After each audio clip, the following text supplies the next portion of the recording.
Hello guys, good evening. हिवाळ्याच्या सर्वांना हार्दिक शुभेच्छा.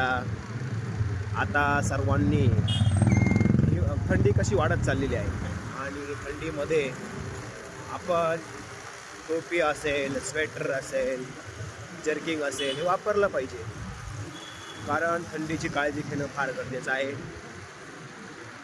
त्याचबरोबर आपण सहसा म्हणजे थंड पाणी नाही पिलं पाहिजे, कारण थंड पाणी पिल्यानंतर आपल्याला सर्दी देखील होऊ शकते. त्यामुळे कसं असतं, कधी कधी आपण हिवाळ्यामध्ये आईस्क्रीम खात असतो. आईस्क्रीमने आपल्या बॉडीचे टेम्परेचर म्हणजे गरम होते बॉडी. त्याच्यामुळे पण सहसा कधी कधी थंड पाणी पिऊ नका.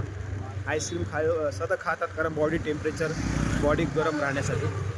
त्यामुळे काळजी घ्या हिवाळ्याच्या. तुम्हाला शुभेच्छा आणि सगळ्यांना शुभरात्री. झोप चांगल्या प्रकारात घ्या. Good night, take care.